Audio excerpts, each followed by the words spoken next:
ಅರೆ ಕಡಿಮೆ ಹಾಕು ಆದ್ರೆ ಅಸಲಿ ಹಾಕು. MDH ಕಾಶ್ಮೀರಿ ಕೆಂಪು ಮೆಣಸಿನ ಪೌಡರ್. ಹಾಕಿದ್ದಾರೆ, ಆದ್ರೆ ಅದು ಯಾವುದೇ ರೀತಿಯಲ್ಲಿ ಪ್ರಯೋಜನಕ್ಕೆ ಬರ್ತಾ ಇಲ್ಲ. ಸೂಸೈಡ್ ಸ್ಪಾಟ್ ಆಯ್ತಾ ನಮ್ಮ ಮೆಟ್ರೋ? ಹಾಗಾದ್ರೆ ಅನೇಕ ಪ್ರಕರಣಗಳು ಇದೇ ರೀತಿಯಾಗಿ ವರದಿ ಆಗ್ತಾ ಇರೋದ್ರಿಂದ ಈ ಪ್ರಶ್ನೆ, ಪದೇ ಪದೇ ಆತ್ಮಹತ್ಯೆ ಪ್ರಕರಣಗಳು, ಆತ್ಮಹತ್ಯೆ ಯತ್ನ ಅನ್ನುವಂಥ ಪ್ರಕರಣಗಳು, ಇಂಥದ್ದೆಲ್ಲವೂ ಕೂಡ ನಡೀತಾ ಇರೋದ್ರಿಂದ ಇಂಥ ಪ್ರಶ್ನೆಗಳು ಈಗ ಕಂಡುಬರ್ತಾ ಇದೆ. 20 ಬಾರಿ ಅನಧಿಕೃತವಾಗಿ ಮೆಟ್ರೋ ಹಳಿ ಪ್ರವೇಶ ಮಾಡಿರೋದು, 14 ಆತ್ಮಹತ್ಯೆ ಯತ್ನ ಪ್ರಕರಣ ದಾಖಲಾಗಿದೆ. Welcome back. ಸಭಾಪತಿ ಸ್ಥಾನಕ್ಕೆ ಹೊರಟ್ಟಿ ರಾಜೀನಾಮೆಯನ್ನು ಕೊಡುವಂಥ ವಿಚಾರಕ್ಕೆ ಸಂಬಂಧಪಟ್ಟಂತೆ ಈ ಕಡೆಯಿಂದ ರಾಜೀನಾಮೆ ಕೊಡೋದೇ ಇಲ್ಲ ಅನ್ನುವಂಥ ಪಟ್ಟನ್ನ ಹಿಡಿದಿದ್ದಾರೆ ಬಸವರಾಜ ಹೊರಟ್ಟಿ. ಆ ಕಡೆಯಿಂದ ರಾಜೀನಾಮೆಯನ್ನು ಕೊಡಿಸಬೇಕು ಅನ್ನುವಂಥ ನಿಟ್ಟಿನಲ್ಲಿ ಸಿಎಂ ಆದಿಯಾಗಿ ಅನೇಕ ಶಾಸಕರು, ಸಚಿವರು ಎಲ್ಲರೂ ಕೂಡ ಹೋಗಿ ಭೇಟಿಯಾದರು. ಸಿಎಂ ಹಾಗೂ ಕಾಂಗ್ರೆಸ್ನ ನಾಯಕರು ನಿನ್ನೆ ಭೇಟಿಯಾಗಿದ್ರು. ಸಭಾಪತಿ ಸ್ಥಾನಕ್ಕೆ ರಾಜೀನಾಮೆ ನೀಡುವಂತೆ ಮನವಿ ಮಾಡಿದ್ದಾರೆ. ರಾಜೀನಾಮೆ ನೀಡದೇ ಇದ್ರೆ ಅವಿಶ್ವಾಸ ನಿರ್ಣಯವನ್ನ ಮಂಡಿಸುವುದಾಗಿಯೂ ಕೂಡ ಹೇಳಿದ್ದಾರೆ. ಚರ್ಚೆಗೆ ಅವಕಾಶ ನೀಡದಂತೆ ಮನವಿ ಮಾಡಿದ್ದಾರೆ. ಪಕ್ಷಾತೀತವಾಗಿ ಮುಂದುವರಿಸಬೇಕು ಅಂತ ನಿರ್ಧರಿಸಿದ್ರು. ಸಿಎಂ, ಸಚಿವರು ಕೂಡ ಇದೇ ಮಾತನ್ನ ಹೇಳಿದ್ರು. ಹೈಕಮಾಂಡ್ ಸೂಚನೆ ಪಾಲಿಸಬೇಕು ಅಂತ ತಿಳಿಸಿದ್ದಾರೆ. ಏನ್ ಮಾಡಬಹುದು ಅಂತ ನೀವೇ ಹೇಳಿ ಅಂದಿದ್ದಾರೆ. ನನ್ನ ಮಾತು ಸಿಎಂ ಸಚಿವರು ಕೇಳಿಸ್ಕೊಂಡಿದ್ದಾರೆ, ಆಯ್ತು ನೋಡೋಣ ಅಂತ ಹೇಳಿ ಕಳಿಸಿದ್ದೇನೆ ಅಂತ ಈಗ ಹೊರಟ್ಟಿ ಹೇಳಿರೋ. ನಮ್ಮ ಕಾರ್ಯಕರ್ತರ ಜೊತೆ ಚರ್ಚಿಸಿ ನಿರ್ಧರಿಸುತ್ತೇನೆ ಅಂತ ರಿಪಬ್ಲಿಕನ್ನರ ಜೊತೆ ಸಭಾಪತಿ ಹೊರಟ್ಟಿ ಅವರು ಹೇಳಿರೋ. ರಿಪಬ್ಲಿಕ್ ಕನ್ನಡಕ್ಕೆ ಹೊರಟ್ಟಿ ಸ್ಫೋಟಕ ಹೇಳಿಕೆಯನ್ನು ಕೊಟ್ಟಿದ್ದಾರೆ. ಸಭಾಪತಿ ಸ್ಥಾನಕ್ಕೆ ರಾಜೀನಾಮೆಗೆ ಮುಂದಾದಂಥ ಹೊರಟ್ಟಿ ಸಿಎಂ ಭೇಟಿಯ ಬೆನ್ನಲ್ಲೇ ರಾಜೀನಾಮೆಗೆ ನಿರ್ಧಾರವನ್ನು ಮಾಡಿರೋದು. ಸಭಾಪತಿ ಸ್ಥಾನಕ್ಕೆ ರಾಜೀನಾಮೆಗೆ ನಿರ್ಧರಿಸಿದ್ದೇನೆ. ರಿಪಬ್ಲಿಕ್ಗೆ ಸಭಾಪತಿ ಎಕ್ಸ್ಕ್ಲೂಸಿವ್ ಹೇಳಿಕೆಯನ್ನು ಕೊಟ್ಟಿದ್ದಾರೆ. ಅಧಿವೇಶನದಲ್ಲಿ ಸುಮ್ಮನೆ ಗುದ್ದಾಡುವುದು ಬೇಡ. ಪರಿಷತ್ನಲ್ಲಿ ಕಾಂಗ್ರೆಸ್ನವರಿಗೆ ಬಹುಮತ ಹಿನ್ನೆಲೆ ಅಧಿವೇಶನ ಶುರುವಾದ ಬಳಿಕ ರಾಜೀನಾಮೆ ಸಲ್ಲಿಕೆಯನ್ನು ಮಾಡ್ತೀನಿ. ಆಗಸ್ಟ್ 14ರಂದು ರಾಜೀನಾಮೆಯನ್ನು ನೀಡಲು ನಿರ್ಧರಿಸಿದ್ದೇನೆ. ರಿಪಬ್ಲಿಕ್ ಕನ್ನಡಕ್ಕೆ ಸಭಾಪತಿ ಬಸವರಾಜ ಹೊರಟ್ಟಿ ಹೇಳಿಕೆಯನ್ನು ಕೊಟ್ಟಿದ್ದಾರೆ. ಬನ್ನಿ ಏನು ಹೇಳಿದ್ದಾರೆ ನೋಡೋಣ. ಇದರ ಕೆಂಪು ಬಣ್ಣ ಅದ್ಭುತ, ಖಾರ ಕಡಿಮೆ ಆದರೂ ರುಚಿಕರ. MDH Kashmiri. Sir motion move ಮಾಡ್ತೇವೆ ಇವರು. ಸರ್ ಬಹುಮತ ಐತಿ, ನಮ್ಗೆ ರಜೆನ್ ಕೊಡಿ, ಇಲ್ಲ ನಾವು ಮೂವ್ ಮಾಡ್ತೀವಿ, ಚರ್ಚೆಗೆ ಆಸ್ಪದ ಕೊಡಬೇಡ್ರಿ ಅಂತ ಅಂದ್ರ. ಆಯ್ತಪ್ಪ ಅಂತ ಹೇಳಿದೇನು, ಆಯ್ತು ನೋಡೋಣ, ನಾವು ಗುಡ್ ಮಾತಾಡ್ತೀನಿ, ಮಾತಾಡಿ ಹೇಳ್ತೀನಿ ಹೇಳಿ. ಬಟ್ ಅಲ್ಲ ಸರ್, ಸೀನಿಯಾರಿಟಿ ಮೊದ್ಲಿಂದ ನೀವಿರುವಾಗ ಯಾರಿಗೂ ಕೂಡ ಯಾವ ಪಕ್ಷದವ್ರಿಗೂ ಏನು ಇದೇ ಇರ್ಲಿಲ್ಲ, ನೀವೇ ಕಂಟಿನ್ಯೂ ಆಗಲಿ ಅಂತ ಎಲ್ರಿಗೂ ಆಸೆ ಇತ್ತು. ಹೌದ್ರಿ, ಅದನ್ನ ಅವ್ರ ಮಿನಿಸ್ಟರ್ಗಳು ಎಲ್ಲ ಅದನ್ನ ಹೇಳಿದ್ರು ಅವರು. ಅವ್ರೇನು ನಿಮ್ ಮಾತು ಕೇಳಿಸ್ಕೊಂಡ್ರೆ ಇಲ್ವಾ ಸರ್ ಅಲ್ಲಿ ಸಿಎಂ? ಇಲ್ಲ ಕೇಳೋದಿಲ್ಲ ಅಂತ ಹೇಳಿದ್ರು. ಕೇಳಿದ್ರಾ?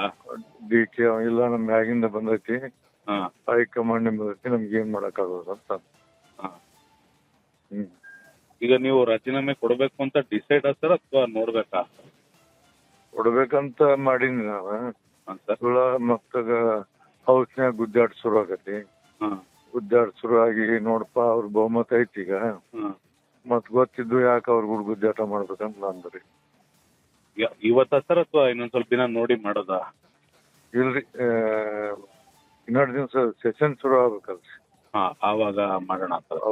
ಅವಾಗೆಲ್ಲ ಏನು ವಿಚಾರ ಮಾಡಿ ಅವ್ರಿಗೆ ಹೇಳಿ ನಾನು, ನೀವು ಕೊಡ್ಬೇಕಾಗತ್ತೆ 14 ಜನರು. ಆಯ್ತಪ್ಪ, ನಮ್ ಜನಗಳು ಮಾತಾಡ್ತೀನಿ ಆಯ್ತಂತ ಹೇಳಿ ನೋಡ್ರಿ. ಸರಿ ಸರ್, ನಾ ಹಾಗಾದ್ರೆ 11 ಗಂಟೆಗೆ ಕ್ವಾರ್ಟರ್ಸ್ ಹತ್ರ ಬರ್ತೀನಿ ಸರ್. ಆಯ್ತು ಬರ್ರಿ. ಸರಿ. ಈ ಬಗ್ಗೆ ಮತ್ತಷ್ಟು ಮಾಹಿತಿಯನ್ನು ಕೊಡ್ತಾರೆ ನಮ್ಮ ಪ್ರತಿನಿಧಿ ಅಭಿಷೇಕ್ ಲೈವ್ನಲ್ಲಿ ಜಾಯ್ನ್ ಆಗಿದ್ದಾರೆ. ಅಭಿಷೇಕ್, ಒಂದು ಕಡೆ ನಾನು ರಾಜೀನಾಮೆ ಕೊಡೋದಿಲ್ಲ ಅನ್ನುವಂಥ ಒಂದು ಚರ್ಚೆ ಆಗ್ತಾ ಇತ್ತು. ಈಗ ಕಾಲ್ನಲ್ಲಿ ನಾನು ರಾಜೀನಾಮೆಯನ್ನು ಮುಂದಿನ ದಿನಗಳಲ್ಲಿ ಕೊಡ್ತೀನಿ ಅಂತ ಹೇಳ್ತಾ ಇದ್ದಾರೆ. ಸೊ ಏನಾಗ್ತಾ ಇದೆ ಸದ್ಯಕ್ಕೆ, ಮತ್ತಷ್ಟು ಮಾಹಿತಿ ಕೊಡೋದಾದರೆ?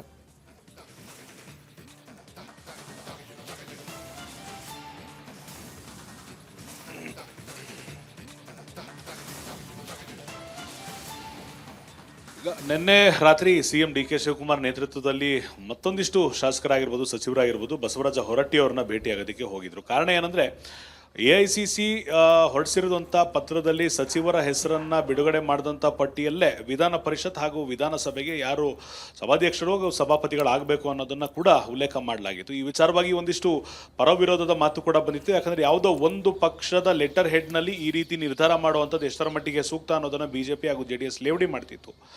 ಇದೇ ಸಂದರ್ಭದಲ್ಲಿ ಬಸವರಾಜ ಹೊರಟ್ಟಿ ಕೂಡ ಈ ವಿಚಾರವಾಗಿ ಅವರ ಆಕ್ಷೇಪವನ್ನು ವ್ಯಕ್ತಪಡಿಸಿದ್ರು. ಕಳೆದ 3-4 ದಶಕಗಳಿಂದ ನಾನು ಸಭಾಪತಿಯಾಗಿ ಮುಂದುವರೆದಿದ್ದೇನೆ, ಯಾವ ಆಧಾರದ ಮೇಲೆ ನನ್ನನ್ನು ಕೆಳಗಿಳಿಯುವಂತೆ ಅವರು ಒತ್ತಡವನ್ನು ಹೇರ್ತಾರೆ, ನಾನು ಕಂಟಿನ್ಯೂ ಆಗ್ತೇನೆ, ನಾನು ರಾಜೀನಾಮೆಯನ್ನು ನೀಡೋದಿಲ್ಲ ಅಂತ ಆರಂಭದಲ್ಲಿ ಹೇಳಿದರು. ಆದರೆ CM ರವರ ಭೇಟಿಯ ನಂತರ ವರಸೆ ಅಥವಾ ಒಂದು U-ಟರ್ನನ್ನು ಸಭಾಪತಿ ಹೊರಟ್ಟಿರವರು ಹಾಕಿರುವಂಥದ್ದು ನಾವು ನೋಡ್ತಾ ಇದ್ದೇವೆ. ಕಾರಣ ಏನಂದರೆ ಹೈಕಮಾಂಡ್ ಆದೇಶವನ್ನು ನಾನು ಪಾಲಿಸಬೇಕಾದ ಅನಿವಾರ್ಯತೆ ನನ್ನ ಮುಂದೆ ಇದೆ, ನಾನು ಏನು ಮಾಡೋದಕ್ಕಾಗತ್ತೆ ಹೇಳಿ ಅನ್ನೊಂದು ದಾಟಿಯಲ್ಲಿ CM DK ಶಿವಕುಮಾರ್ ಅವರು ಹೊರಟ್ಟಿರವ್ರನ್ನ ಮನವಿ ಮಾಡಿರೋದ್ರಿಂದ ತಮ್ಮ ನಿರ್ಧಾರವನ್ನ ಈಗ ಬದಲಿಸುವಂತ ಹೆಜ್ಜೆ ಹಾಕಿರುವಂಥದ್ದು. ಕಾರಣ ಏನಂದ್ರೆ BJP ಹಾಗೂ JDSಗೆ ಈಗ ಪರಿಷತ್ನಲ್ಲಿ ಪೂರ್ಣ ಪ್ರಮಾಣದ ಬೆಂಬಲ ಇಲ್ಲದೆ ಇರೋದಂದ್ರೆ ಮೆಜಾರಿಟಿ ಅವರು ಸ್ಥಾಪನೆ ಮಾಡೋದಕ್ಕೆ ಆಗದೆ ಇರೋದ್ರಿಂದ ಕಾಂಗ್ರೆಸ್ ಸ್ಥಾಪನೆ ಮಾಡಿರೋದ್ರಿಂದ ಒಂದು ವೇಳೆ ಇದನ್ನ ವಿಶ್ವಾಸ ಮತಕ್ಕೆ ಹಾಕಿದ್ರು ಕೂಡ ಕಾಂಗ್ರೆಸ್ನವರೇ ಮೇಲುಗೈ ಆಗ್ತಾರೆ. ಅಲ್ಲಿ ಒಂದಿಷ್ಟು ವಾದ ವಿವಾದಗಳಾಗುವಂಥದ್ದು ಅಥವಾ ಪೊಲಿಟಿಕಲ್ ಡ್ರಾಮಾ ಆಗುವಂಥದ್ದು ಅಥವಾ ಚರ್ಚೆಗೆ ಆಸ್ಪದ ಕೊಡುವಂಥದ್ದು ಬೇಡ ಅನ್ನೋ ಒಂದು ನಿರ್ಧಾರಕ್ಕೆ ಬಂದಿದ್ದೇನೆ. ಅದೇ ಮಾತನ್ನ DK ಶಿವಕುಮಾರ್ ಅವರು ಕೂಡ ಹೇಳಿದ್ದಾರೆ. ಅವ್ರ ಜೊತೆಲಿರುವಂತಹ ಅಷ್ಟು ಜನ ಮಿನಿಸ್ಟ್ರಿಗಳು ಹೊರಟಿರೋರು ಮುಂದುವರಿಲ್ಲ ಅಂತ ಅಪೇಕ್ಷೆ ಇದ್ರೂ ಕೂಡ ಹೈಕಮಾಂಡ್ ಆದೇಶವನ್ನು ಪಾಲಿಸಬೇಕಾದಂತ ಅನಿವಾರ್ಯತೆ ನನ್ನ ಮುಂದೆ ಇದೆ ಅಂತ DK ಶಿವಕುಮಾರ್ ಅವರು ಹೇಳಿರೋದ್ರಿಂದ ರಾಜೀನಾಮೆಯನ್ನು ನೀಡೋದಕ್ಕೆ ಮುಂದಾಗ್ತೇನೆ. ಆದರೆ ದಿನಾಂಕವನ್ನು ಈಗ ನಿರ್ಧಾರ ಮಾಡಿಲ್ಲ. ಯಾಕಂದ್ರೆ 14ನೇ ತಾರೀಕು ಕೊಡಿ ಅಂತ DK ಶಿವಕುಮಾರ್ ಅವರು ಕೇಳಿದ್ದಾರೆ. ನಾನು ನನ್ನ ಕಾರ್ಯಕರ್ತರ ಜೊತೆ ಹಾಗೂ ನನ್ನ ಸಹವರ್ತಿಗಳ ಜೊತೆ, ನನ್ನ ಪ್ರೀತಿ ಪಾತ್ರರ ಜೊತೆ ಮಾತನಾಡ್ತೇನೆ, ಅದಾದ ಮೇಲೆ DK ಶಿವಕುಮಾರ್ ಅವರಿಗೆ ತಿಳಿಸ್ತೇನೆ ಅಂತ ಹೇಳಿದ್ದೇನೆ ಅಂತ ಮಾತನ್ನು ಹೇಳಿರುವಂಥದ್ದು. ಆದರೆ ಇಲ್ಲಿಗೆ 14ಕ್ಕೆ ಆಗುತ್ತಾ ಅಥವಾ ಇನ್ನೊಂದು 2 ದಿನ ತಡವಾಗಿ ಆಗುತ್ತಾ ಅನ್ನೋ ಒಂದು ಪ್ರಶ್ನೆ ಇರುವಂಥದ್ದು. ಅದಕ್ಕೂ ಮೊದಲೇ ಕೂಡ ಆಗುತ್ತಾ ಅನ್ನೋ ಪ್ರಶ್ನೆಗೆ ಹೊರಟಿರೋರು ಕ್ಲಿಯರ್ ಆಗಿ ಇಲ್ಲ, ಅಧಿವೇಶನ ಆರಂಭ ಆಗಲಿ, ಅದಾದ ನಂತರ ರಾಜೀನಾಮೆಯನ್ನು ಸಲ್ಲಿಸ್ತೇನೆ ಅಂತ ಹೇಳಿದ್ದಾರೆ. ಎಲ್ಲ ಅವ್ರ ಮಾತುಗಳಲ್ಲಿ ಬೇಸರ ಇರೋದಂತೂ ಖಾತ್ರಿ ಆಗುತ್ತೆ. ಆದರೆ ಪೂರ್ಣ ಪ್ರಮಾಣದ ಸಚಿವ ಮಂಡಲ ಅವರ ಜೊತೆ ಇದ್ರೂ ಕೂಡ ಹೈಕಮಾಂಡ್ ಆದೇಶವನ್ನು ಪಾಲಿಸಬೇಕಾದಂಥ ಅನಿವಾರ್ಯತೆ ಇದೆ ಅಂತ CM ರವರು ಹೇಳಿರೋದ್ರಿಂದ ಇಲ್ಲಿ ಬೇಡದೆ ಇರುವಂಥ ಕೆಸರೆರಚಾಟವನ್ನು ಮಾಡಿಕೊಳ್ಳುವಂಥ ಪರಿಸ್ಥಿತಿಯಲ್ಲಿ ಯಾರು ಕೂಡ ಇಲ್ಲ ಅನ್ನೋದನ್ನು ನಾವು ಗಮನಿಸಬೇಕಾಗುತ್ತೆ. ಈ ಕಾರಣದಿಂದ ಬಹುತೇಕ ರಾಜೀನಾಮೆ ಆಗಸ್ಟ್ 14ಕ್ಕೆ ಹೊರಟ್ಟಿರವರು ನೀಡ್ತಾರೆ ಅಂತ ತಿಳಿದು ಬಂದಿರುವಂಥದ್ದು ಅವರ ಮಾತುಗಳಿಂದ. ಓಕೆ, ಥ್ಯಾಂಕ್ ಯು ಅಭಿಷೇಕ್ ನಿಮ್ಮೆಲ್ಲ ಮಾಹಿತಿಗಾಗಿ.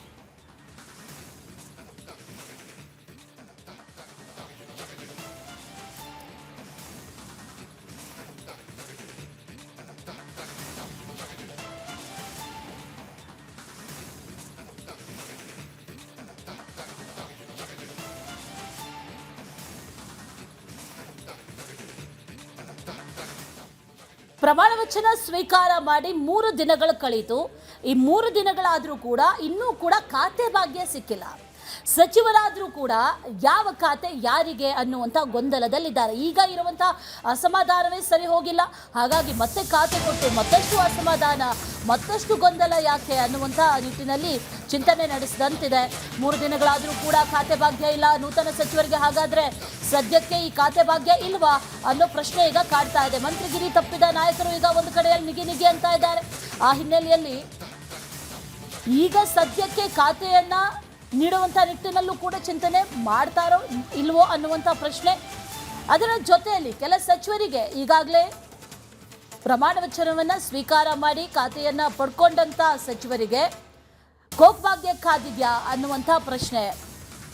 ಹಾಲಿ ಕೆಲವರನ್ನ ಕೈಬಿಟ್ಟು ಅತೃಪ್ತರಿಗೆ ಮಣೆ ಹಾಕುವಂಥ ಸಾಧ್ಯತೆ ಕೂಡ ಇದೆಯಂತೆ.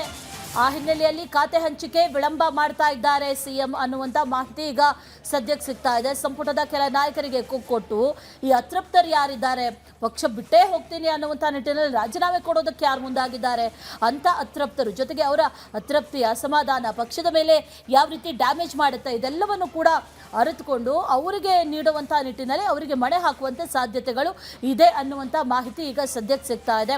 ಈ ಎಲ್ಲ ಕಸರತ್ತುಗಳು ಮುಗಿದ ಬಳಿಕವೇ ಹೊಸ ಸಚಿವರಿಗೆ ಖಾತೆ ಸೌಭಾಗ್ಯ ಸಿಗುತ್ತಾ? ಹಾಗಾದ್ರೆ ಅಲ್ಲಿವರೆಗೂ ಕೂಡ ಖಾತೆ ಭಾಗ್ಯ ಇಲ್ಲವಾ ಅನ್ನುವಂಥ ಪ್ರಶ್ನೆ.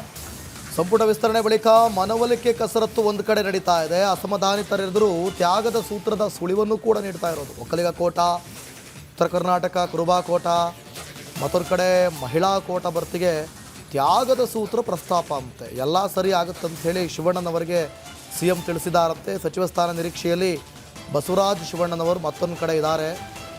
ಇನ್ನು ಮತ್ತೊಂದೆಡೆ ಎಂ ಕೃಷ್ಣಪ್ಪ ಮುಂದೆಯೂ ಕೂಡ CM ಪ್ರಸ್ತಾಪ ತಪ್ಪಾಗಿದೆ, ಸರಿ ಮಾಡೋಣ ಎಂದಿರುವಂಥ CM DK ಶಿವಕುಮಾರ್. ಶಾಸಕರ ಅಸಮಾಧಾನ ಶಮನಕ್ಕೆ ತ್ಯಾಗದ ಸೂತ್ರವನ್ನು ಮುಂದೆ ಇಟ್ಕೊಂಡಿದ್ದಾರೆ. ಒಕ್ಕಲಿಗ ಸಚಿವರೊಬ್ಬರ ತ್ಯಾಗದ ಬಗ್ಗೆ ಚರ್ಚೆ ಕೂಡ ಮಾಡಿದ್ದಾರೆ. ಸಚಿವ KH ಮುನಿಯಪ್ಪರಿಂದಲೂ ಕೂಡ ತ್ಯಾಗದ ಮಾತು. ತ್ಯಾಗ ಮಾಡಿ ಸಚಿವ ಸ್ಥಾನ ಬಿಡ್ತಾರಾ ಹಾಲಿ ಸಚಿವರು ಅನ್ನುವಂಥ ಪ್ರಶ್ನೆ. ಈಗ ಅವ್ರು ತ್ಯಾಗ ಮಾಡಿ ಯಾರು ಅಸಮಾಧಾನಿತರುಗೊಂಡಿದ್ದಾರೆ ಅವರಿಗೆಲ್ಲ ಬಿಟ್ಕೊಡ್ತಾರಾ ಅನ್ನೋದೇ ಯಕ್ಷ ಪ್ರಶ್ನೆ. ಕಾದು ನೋಡಬೇಕಾಗುತ್ತೆ ಮುಂದಿನದಲ್ಲಿ ಇದು ತ್ಯಾಗದ ಸೂತ್ರ ವರ್ಕ್ ಆಗುತ್ತಾ ಹೇಗೆ ಅಂಥೇಳಿ. ವಿಸ್ತರಣೆ ಬಳಿಕ ಒಂಚೂರು ಮನವೊಲಿಕೆಗೆ ಕಸರತ್ತು ನಡೀತಾ ಇದೆ. ಮತ್ತೊಂದು ಕಡೆ ಮಹಿಳಾ ಕೋಟ ಬೇರೆ ಉಳ್ಕೊಂಡಿದೆ. ಸೊ ಅದ್ರ ಬಗ್ಗೆನೂ ಕೂಡ ಒಂದಷ್ಟು ತಲೆಬಿಸಿ ಇದೆ. ಈ ಬಗ್ಗೆ ಮತ್ತಷ್ಟು ಮಾಹಿತಿಯನ್ನು ಕೊಡ್ತಾರೆ ನಮ್ಮ ಪ್ರತಿನಿಧಿ ಹನುಮಂತು ಡೆಸ್ಕ್ನಿಂದ ಲೈವ್. ಈಗ ಕಡಲೆ ಇರಲಿ ಹಲಸಂದೆ ಬೀಜ, ಕಪ್ಪು ಕಡಲೆ ಅಥವಾ ಬಿಳಿ ಕಡಲೆ, ಎಲ್ಲವೂ ಸ್ವಾದಿಷ್ಟವಾಗುತ್ತೆ. ಲೈವ್ನಲ್ಲಿ ಜಾಯ್ನ್ ಆಗಿದ್ದಾರೆ. ಹನುಮಂತು, ಈ ತ್ಯಾಗ ಮಾಡೋದಕ್ಕೆ ಸಾಧ್ಯನಾ? ಅದು ಆಗುತ್ತಾ? ಅದರಿಂದ ಮನವೊಲಿಕೆ ಸಾಧ್ಯ ಆಗುತ್ತಾ ಅಂಥೇಳಿ ಮತ್ತಷ್ಟು ಮಾಹಿತಿ ಕೊಡೋದಾದರೆ. ದಿವಿತ್, ಈಗ ಪ್ರಶ್ನೆ ಇರುವಂಥದ್ದು ಬೆಕ್ಕಿಗೆ ಗಂಟೆ ಕಟ್ಟೋರು ಯಾರು ಎಂಬ ಅನ್ನುವಂತಹ ಮಾತೇನಿದೆ, ಅದೇ ರೀತಿಯಾಗಿ ಯಾರು ತ್ಯಾಗ ಮಾಡ್ತಾರೆ ಅನ್ನುವಂಥ ಪ್ರಶ್ನೆ ಇರುವಂಥದ್ದು. ಕಾರಣ ಏನಂತಂದು ಹೇಳಿದ್ರೆ, ಈ ಹಿಂದೆ 2.5 ವರ್ಷದ ಬಳಿಕ ನಮಗೆ ಸಚಿವ ಸ್ಥಾನ ಸಿಕ್ಕೇ ಸಿಗುತ್ತೆ ಅನ್ನುವಂಥ ನಿರೀಕ್ಷೆಯಲ್ಲಿದ್ದಂಥ ಅನೇಕ ಜನ ಹಿರಿಯ ಶಾಸಕರು, ಅದರಲ್ಲೂ ಕೂಡ ಜಿಲ್ಲಾ ರಾಜಕಾರಣದಲ್ಲಿ ಮತ್ತು ಕ್ಷೇತ್ರದ ರಾಜಕಾರಣದಲ್ಲಿ ತಮ್ಮದೇ ಆದಂಥ ಪ್ರಾಬಲ್ಯ ಹಿಡಿತವನ್ನು ಹೊಂದಿರುವಂಥ ಶಾಸಕರೇ ಈಗ ಸಾಕಷ್ಟು ಅಸಮಾಧಾನವನ್ನು ಹೊರಹಾಕಿರುವಂಥದ್ದು. ಯಶವಂತರಾಯಗೌಡ ಪಾಟೀಲ್ ಅವ್ರನ್ನ ಆಗೋ ಈಗೋ ಸಮಾಧಾನ ಮಾಡುವಂಥ ಕೆಲಸವನ್ನು ಕೂಡ ಮಾಡಿದಾಗಲೂ ಕೂಡ ರಾಜೀನಾಮೆ ವಾಪಸ್ ಹಿಂದೆ ಪಡೆದರೂ ಕೂಡ ಜಿಲ್ಲಾ ರಾಜಕಾರಣದ ಮೇಲೆ ಪ್ರಭಾವ ಆಗುವಂಥ ಒಂದಷ್ಟು ಲಕ್ಷಣಗಳು ಕಂಡು ಬರ್ತಾ ಇರುವಂಥದ್ದು. ಮತ್ತೊಂದು ಕಡೆಗೆ ಇಲ್ಲಿ ಎಂ ಕೃಷ್ಣಪ್ಪ ಅವ್ರನ್ನೂ ಕೂಡ ನಿನ್ನೆ ಮುಖ್ಯಮಂತ್ರಿ DK ಶಿವಕುಮಾರ್ ಅವರು ಭೇಟಿ ಮಾಡಿದ್ರು. ರಾಜ್ಯ ಕಾಂಗ್ರೆಸ್ ಉಸ್ತುವಾರಿ ಸುರ್ಜೇವಾಲಾ ಅವರು ಕೂಡ ಭೇಟಿ ಮಾಡಿದ್ರು. ಭೇಟಿ ಮಾಡಿದಂಥ ಸಂದರ್ಭದಲ್ಲಿ ತಪ್ಪಾಗಿದೆ, ಅದನ್ನು ಸರಿ ಮಾಡಿಕೊಳ್ಳೋಣ ಅನ್ನುವಂಥ ಮಾತನ್ನು ಹೇಳಿದ್ದಾರೆ.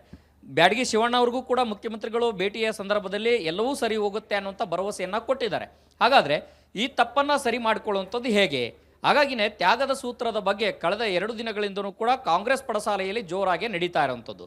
ಒಂದು, ಉತ್ತರ ಕರ್ನಾಟಕದಲ್ಲಿ ಕುರುಬ ಸಮುದಾಯಕ್ಕೆ ಆದ್ಯತೆ ಕೊಡಬೇಕು ಅನ್ನೋಂಥ ಕಾರಣಕ್ಕಾಗಿ ಬ್ಯಾಡಗಿ ಶಿವಣ್ಣ ಅವರಿಗೆ ಸಚಿವ ಸ್ಥಾನ ಕೊಡಬೇಕು ಅನ್ನೋಂಥ ನಿಟ್ಟಿನಲ್ಲಿ ಪ್ರಸ್ತಾಪವನ್ನು ಮಾಜಿ ಮುಖ್ಯಮಂತ್ರಿ ಸಿದ್ದರಾಮಯ್ಯನವರು ಮಾಡಿದ್ರು. ಅದೇ ಕಾರಣಕ್ಕಾಗಿ ಅವರಿಗೆ ಸಚಿವ ಸ್ಥಾನ ಸಿಕ್ಕಿಲ್ಲ ಅನ್ನೋ ಕಾರಣಕ್ಕಾಗಿಯೇ ಸಿದ್ದರಾಮಯ್ಯನವರು ಕೋಪ ಮಾಡ್ಕೊಂಡು ಕೂತ್ಕೊಂಡಿದ್ದಾರೆ.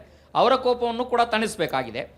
ಇನ್ನೊಂದು ಕಡೆಗೆ DK ಶಿವಕುಮಾರ್ ಅವರ ಕ್ಯಾಬಿನೆಟ್ನಲ್ಲಿ ಮಹಿಳಾ ಕೋಟಾ ಇಲ್ಲ, ಮಹಿಳಾ ಪ್ರಾತಿನಿಧ್ಯ ಇಲ್ಲ ಅನ್ನುವಂಥ ಟೀಕೆಗಳು ವಿರೋಧ ಪಕ್ಷಗಳು ಮಾಡ್ತಾ ಇದ್ದಾವೆ. ಮತ್ತು ರಾಷ್ಟ್ರ ಮಟ್ಟದಲ್ಲೂ ಕೂಡ ಮತ್ತು ರಾಜ್ಯ ಮಟ್ಟದಲ್ಲೂ ಕೂಡ ಸಾಕಷ್ಟು ಚರ್ಚೆಗೆ ಗ್ರಾಸವಾಗಿದೆ. ಹಾಗಾಗಿ ಮಹಿಳೆಯರಿಗೆ ಸ್ಥಾನವನ್ನು ಕೊಡಬೇಕು ಅನ್ನುವಂಥದ್ದು. ಹೀಗಾಗಿ ಜಾತಿ ಸಮೀಕರಣ ಮತ್ತು ಜಿಲ್ಲಾ ಪ್ರಾತಿನಿಧ್ಯದ ಆಧಾರಿತವಾಗಿ ಒಂದಷ್ಟು ಈ ಸಚಿವ ಸಂಪುಟದ ವಿಸ್ತರಣೆ ಕಸರತ್ತೇನಿದೆ ಅದು ಮತ್ತೊಂದು ಸುತ್ತಿನಲ್ಲಿ ಆದರೂ ಕೂಡ ಆಶ್ಚರ್ಯ ಇಲ್ಲ.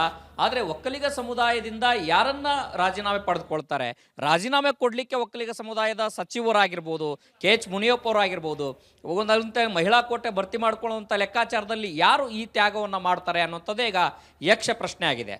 ಒಂದಂತೂ ಸತ್ಯ, ಯಾರನ್ನೇ ರಾಜೀನಾಮೆ ಪಡೆದ್ರು ಅವರ ಅಸಮಾಧಾನವೂ ಕೂಡ ಅವರ ಬೇಸರವೂ ಕೂಡ ಖಂಡಿತವಾಗ್ಲೂ ಇದ್ದೇ ಇರುತ್ತೆ.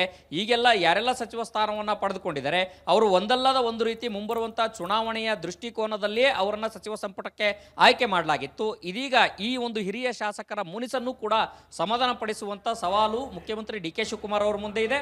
ಅದರ ಸೇಮ್ ಟೈಮ್ ಕಾಂಗ್ರೆಸ್ ಹೈಕಮಾಂಡ್ ಮುಂದೆಯೂ ಕೂಡ ಇದೆ.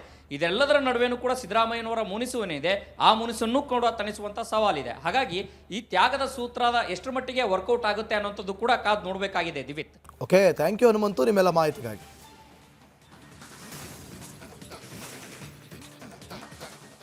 ಸಚಿವ ಸ್ಥಾನದ ಆಕಾಂಕ್ಷಿಗಳ ಈ ಪಟ್ಟಿ ಬಹಳ ದೊಡ್ಡದಿತ್ತು.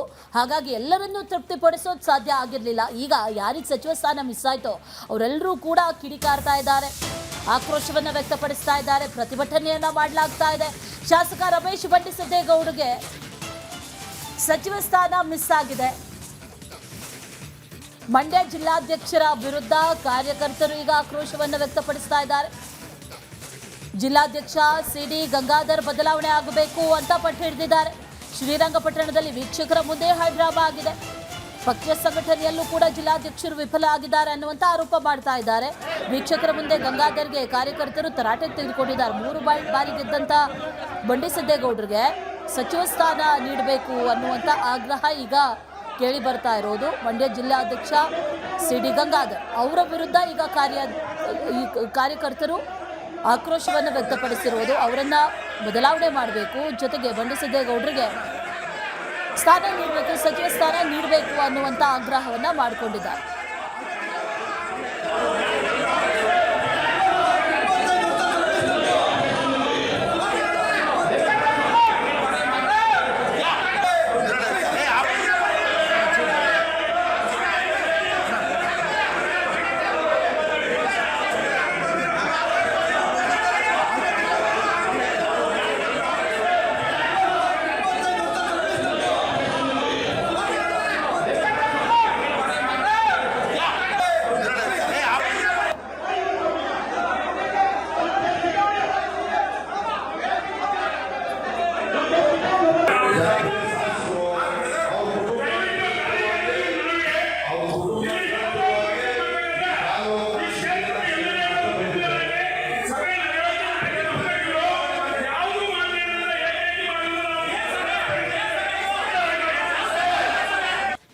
ನೋಡಿ, ಹಿಂದೂ ರಾಷ್ಟ್ರ ನಿರ್ಮಾಣವಾದರೆ ಶೋಷಣೆ ತಂದಂತಾಗುತ್ತೆ, ಶೋಷಿತರು ಮತ್ತೆ ಶೋಷಿತರಾಗಿಯೇ ಉಳಿಯುತ್ತಾರೆ ಅಂಥೇಳಿ ಬೀದರ್ನಲ್ಲಿ ನಗರಾಭಿವೃದ್ಧಿ ಸಚಿವ ಡಾಕ್ಟರ್ ಯತೀಂದ್ರ ಹೇಳಿಕೆ ಕೊಟ್ಟಿದ್ದಾರೆ. ಹಿಂದೂ ರಾಷ್ಟ್ರ ನಿರ್ಮಾಣವಾದರೆ ಶೋಷಣೆ ತಂದಂತಾಗುತ್ತೆ, ಶೋಷಿತರು ಮತ್ತೆ ಶೋಷಿತರಾಗಿ ಉಳಿತಾರೆ. ಕೋಮುವಾದಿಗಳು ಹಿಂದೂ ರಾಷ್ಟ್ರ ಮಾಡುವಂತೆ ಹೇಳುತ್ತಿದ್ದಾರೆ. ಹಿಂದೂ ಧರ್ಮದ ಪರಿಕಲ್ಪನೆ ಜಾತಿ ಹಾಗೂ ವರ್ಣದ ವ್ಯವಸ್ಥೆ. ನಾವೆಲ್ಲರೂ ಎರಡನೇ ದರ್ಜೆ ಪ್ರಜೆಗಳಾಗಿಯೇ ಉಳಿಯುತ್ತೇವೆ. ಧರ್ಮದ ಅಸ್ತ್ರ ಇಟ್ಕೊಂಡು ಒಡೆಯುವ ಕೆಲಸ ನಡೀತಾ ಇದೆ. ಶೋಷಿತ ಸಮುದಾಯಗಳ ಸಮಾವೇಶದಲ್ಲಿ ಯತೀಂದ್ರ ಭಾಷಣ ಮಾಡಿದ್ದಾರೆ. ನೋಡೋಣ.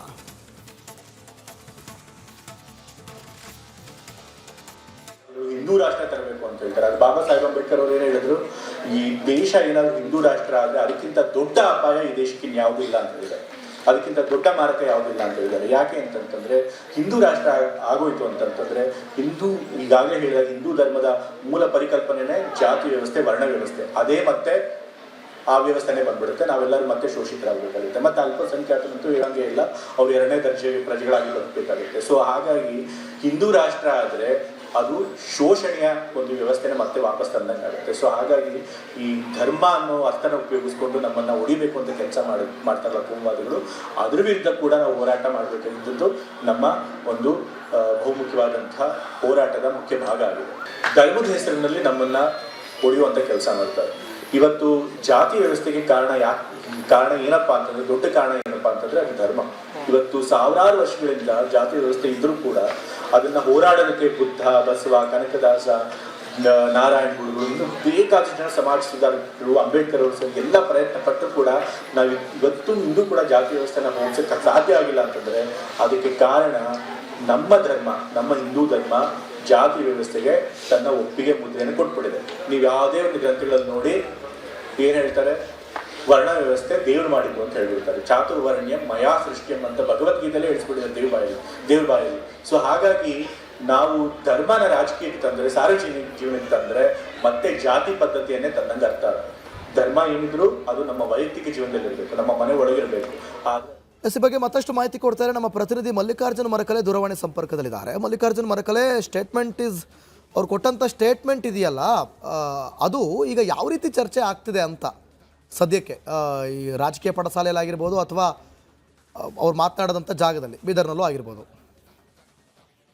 ಹೌದು ಅಶ್ವಥ್, ಏನು ಈಗಾಗಲೇ ಬೀದರ್ಗೆ ಆಗಮಿಸಿದ ಏನು ಸಚಿವ ಯತೀಂದ್ರ ಇದ್ದಾರೆ. ಯತೀಂದ್ರ ಅವರು ಏನು ಶೋಷಿತ ಸಮುದಾಯಗಳ ಸಮಾವೇಶ, ಅಹಿಂದ ಸಮಾವೇಶದಲ್ಲಿ ಏನು ಮಾತನಾಡುತ್ತಾ ಟೋಟಲಿ ದೇಶದಲ್ಲಿ ಏನದಂದ್ರ ಹಿಂದೂ ರಾಷ್ಟ್ರ ಮಾಡ್ಲಕ್ ಕೆಲವರು ಹೊರಟಿದಾರ. ಹಿಂದೂ ರಾಷ್ಟ್ರ ಆದ್ರ ಎಲ್ಲೋ ಒಂದ್ ಕಡೆ ಶೋಷಿತರು, ಕೆಳವರ್ಗದವರು ಅವ್ರೇನ ಎರಡನೇ ಪ್ರಜೆಯಾಗಿ ಉಳಿತಾರ, ನಮಗ್ ಸಾಕಷ್ಟೊಂದು ಅನ್ಯಾಯ ಆಗ್ತದ. ಹೀಗಾಗಿ ನಿಜಕ್ಕೂ ಹಿಂದೂ ರಾಷ್ಟ್ರ ನಿರ್ಮಾಣ ಆಗ್ಬಾರ್ದು. ಹಿಂದೂ ರಾಷ್ಟ್ರ ಏನಂದ್ರೆ ಎಲ್ಲೋ ಒಂದ್ ಕಡೆ ಇವತ್ತ ಡಾಕ್ಟರ್ BR ಅಂಬೇಡ್ಕರ್ ಅವರೇ ಹೇಳಿದಾರೆ, ಹಿಂದೂ ರಾಷ್ಟ್ರ ಆಗ್ಬಾರ್ದು. ಪ್ರತಿಯೊಬ್ಬರಿಗೆ ಸ್ವಾತಂತ್ರ್ಯದ, ಪ್ರತಿಯೊಂದು ಜಾತಿ ಪ್ರತಿಯೊಬ್ಬರಿಗೊಂದು ಹಕ್ಕಿದೆ. ಹೀಗಾಗಿ ಹಿಂದೂ ರಾಷ್ಟ್ರ ಆದ್ರ ನಿಜಕ್ಕೂ ಕೆಳವರ್ಗದವ್ರಿಗೆ ಕಂಟಕ ಎಂಬುದನ್ನು ಹೇಳಿಕೆ ಕೊಟ್ಟಿದ್ದಾರೆ. ಈ ಹೇಳಿಕೆ ನಿಜಕ್ಕೂ ಇವತ್ತು ರಾಜಕೀಯ ವಲಯದಲ್ಲಿ ಕೂಡ, ಗಡಿ ಜಿಲ್ಲೆ ಬೀದರ್ಲು ಕೂಡ ಅಂದ್ರೆ ಸಾಕಷ್ಟು ವಿರೋಧ ಪಕ್ಷದವ್ರು ಇರ್ಬೋದು, ಸಾಕಷ್ಟು ಜನ ಎಲ್ಲೊಂದ್ ಕಡೆ ವಿರೋಧ ವ್ಯಕ್ತಪಡಿಸ್ತಾ ಇದ್ದಾರ ಅಂತ ಹೇಳ್ಬೋದು.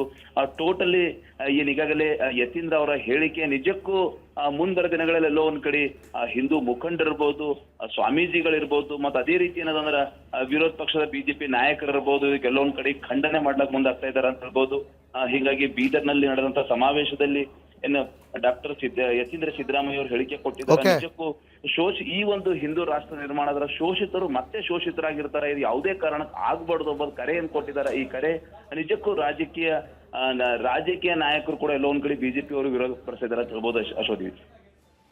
ಓಕೆ, ಥ್ಯಾಂಕ್ ಯು ಮಲ್ಲಿಕಾರ್ಜುನ್, ನಿಮ್ಮೆಲ್ಲ ಮಾಹಿತಿಗಾಗಿ. ಗಂಟು ಕಟ್ಟಿಕೋ ಲವಂಗ, ಹಸಿರು ಏಲಕ್ಕಿಯಿಂದ ತುಂಬಿದ MDH T+ ಮಸಾಲೆ.